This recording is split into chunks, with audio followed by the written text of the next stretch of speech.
Good evening, friends. Steve here with New London News and Events with a report from this evening's village meetings.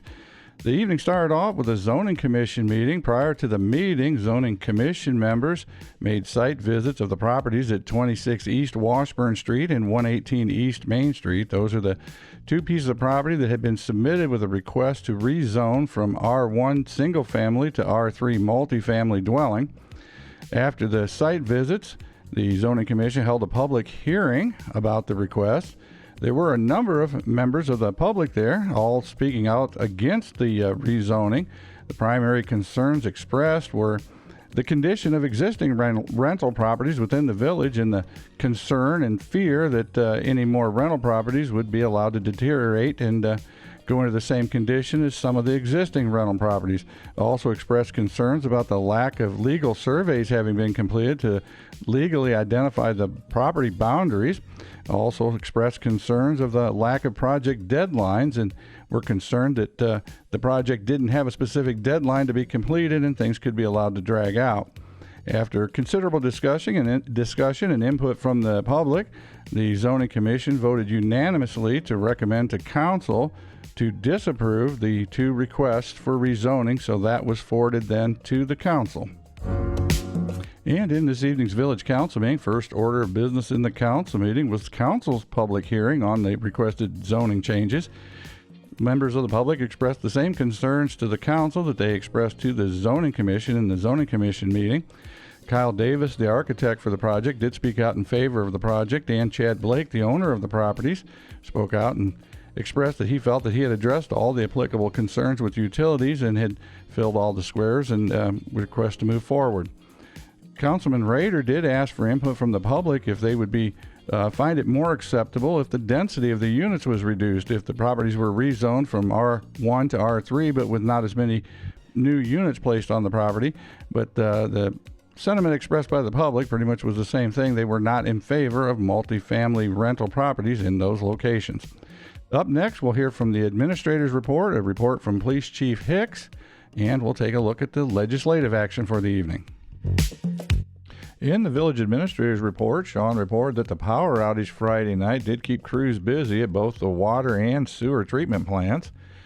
The New London Avenue project, they're waiting on the numbers to come back on the quotes for slip lining some of those sewers.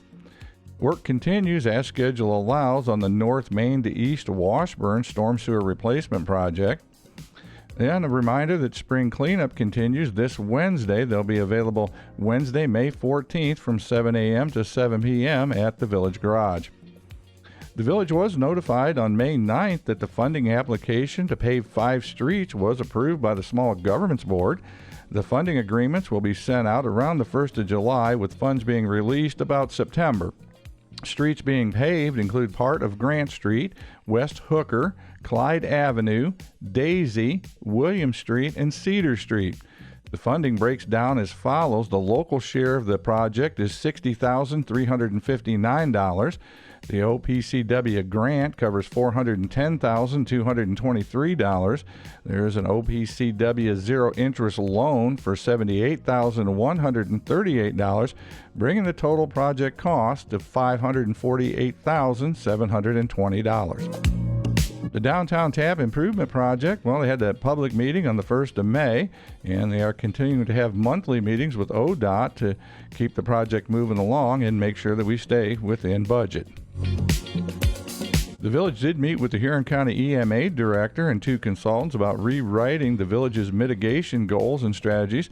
That's all part of the county's plan. They are in the process of getting all the required information together for that project. On May 6th, Sean met with a representative from OHM to discuss possible projects for this year's OPCW/Small Governments funding grants. Those applications are due by September 7th, so they'll be working on those. He also attended the District 9 OPCW Small Government meeting in Lorain County. That's our yearly kickoff meeting, getting ready for the next round of projects and funding, and want to thank everyone who voted yes on Issue 2 that will allow that OPCW funding to continue. On the zoning front, he's approved 2 fence permits and 2 building permits, and want to remind everyone that if you have zoning complaints, you can print off a zoning complaint form right from the village website, fill it out, and either email it back or drop it off at the village office.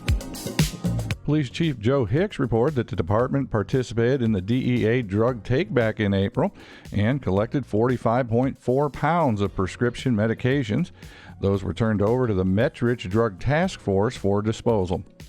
And he wanted to remind everyone that the medication drop box is available in the police lobby that is intended for prescription pills. He asked please no liquids, needles, syringes, etc.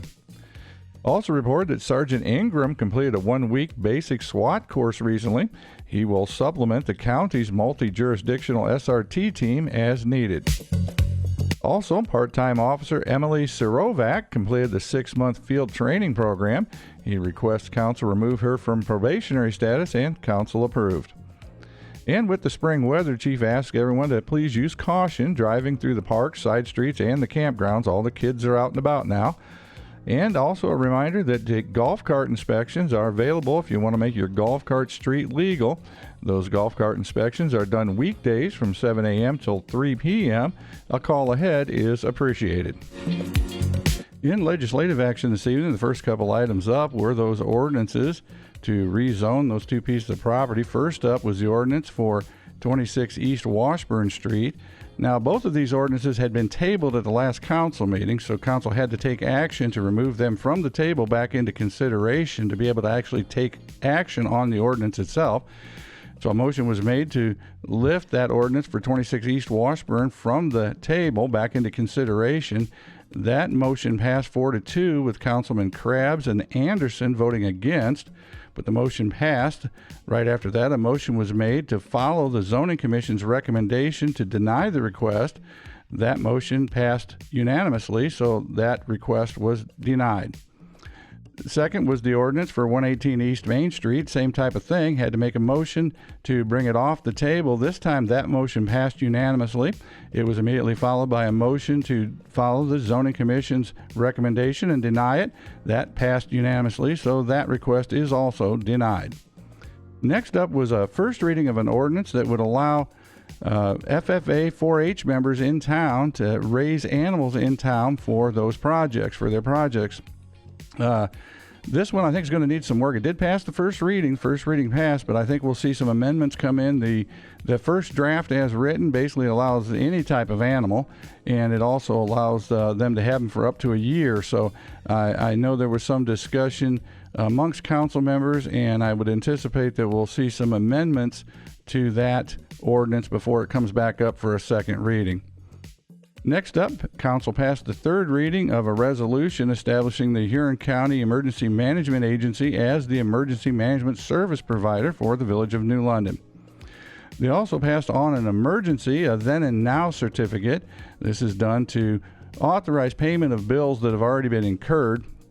In this case, they approved the payment of $4,250 to Tony C. Associates Incorporated. That is for a down payment for entertainment acts for the country concert, and also approved a payment of $3,120 to OHM Advisors for work they're doing on the proposed sports complex. And finally, under new business, council discussed and agreed to cancel the second meeting for this month, which would have fallen on Memorial Day. Well, there you have it. That's a report from this evening's Zoning Commission meeting and the council meeting. I hope you find this informative. Everybody have a great evening, and thanks for watching.